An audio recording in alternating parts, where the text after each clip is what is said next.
back, and thanks for staying with me.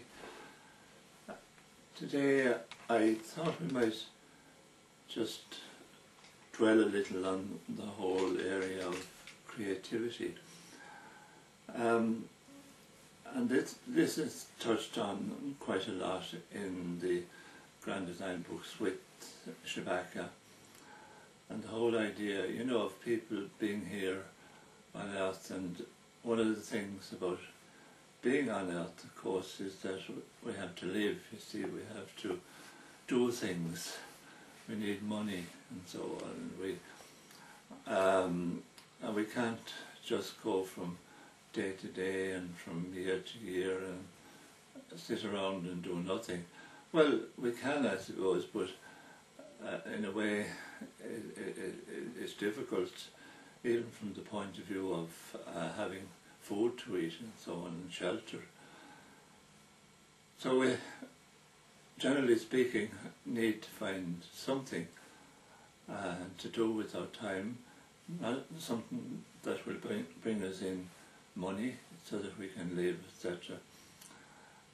That brings up the question of how we express ourselves. How much satisfaction do we get from it? How much joy and fulfillment do we get from it? And it seems to be the case that for a lot of people, they have to go through life doing sort of humdrum work that brings them no satisfaction. And they go from day to day, and even the whole idea of getting up in the morning and having to go to work, having to go through the day, that it becomes a sheer drudgery very often, and that's a sad sort of situation. And ideally, it would be wonderful if people were able to meet their daily needs for sustenance and so on by being able to express themselves in joyful ways, which would help them to release all the creativity that they have. And everybody has this creativity. It doesn't matter. It's there in all of us in one form or another. It's just that for many of us it's hidden, it's suppressed, it's confined. So how do we find that? How do we find a way of expressing that more in ourselves? Suppose that we have, knowing that we have all sorts of responsibilities in life, and we have to provide food not alone for ourselves, but maybe we have dependents and so on. We can't just open off and go off and do whatever it is that we think that we'd like to do. And even that becomes a question: what would we really like to do? It can be a difficult one in a way, you know. And I came across this a bit in meeting people, you know, that suppose you take all the things out of the equation, all the things of having to find money for food and shelter and so on, all those things, leave them all out of the equation. What would you really like to do? And it's an interesting question, and I pose it again, perhaps, that if you listen to me, you might like to try it out yourselves. And see, is there any possibility that you can bring that more into your life, if you can find what it is that you'd like to do? It may be that there are opportunities, you know, for the things, even in the midst of the drudgery of the day-to-day stuff, that you'll find that there are things that you can add into your life, ways and means that will help to bring out that sort of creativity.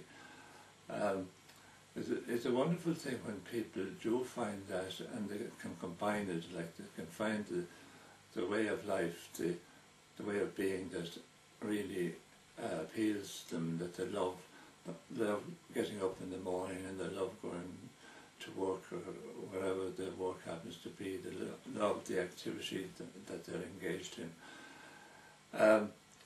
But the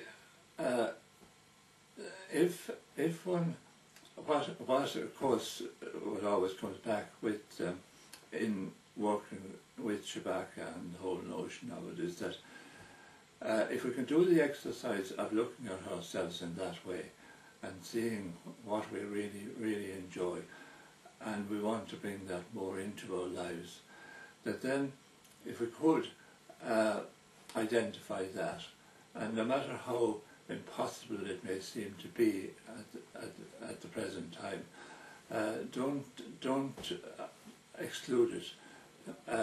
If you can maybe trust that it can be done, and it can be helpful maybe to write it out and write down whatever appeals to you, and in that way that you can sort of solidify it, if you like. And then if you accept the idea that you have your guides working with you, and that your guides are helping you to tune into the whole universal love, the whole unconditional love of the universe, and helping for that to flow with you, that then you can hand over the thing, and just see maybe that as give it a little time, because we live within a framework of time, and our guides have to work within that, although it's not the way of spirit, but it is the physical way. So to allow some time perhaps to see how perhaps things will come up, opportunities will come up that you never have thought of, that you'll find the means to get into something, that it could be some spare time activity, something that would appeal to you, and that maybe in totally unexpected ways that you'd find an opportunity to get into doing that full time. But at least even if you can only do it part time, if you can only spread that energy, that will help you maybe to look at the day-to-day, if you like, the bread and butter type of thing, to look at it in a different way, that it's not the be-all and the end-all of your life, and that you have other things that you can enjoy, and you can find that it brings a new creativity into your way of thinking, and maybe even in dealing with the bread and butter job, that you can find new ways of looking at it, and maybe bringing in things into it that will help for it to become more interesting for you, and you never know where it would lead to. So the main thing would be to get into that sense of things not being desperate, that you can find ways through the morass of whatever is happening. If you're stuck in that sort of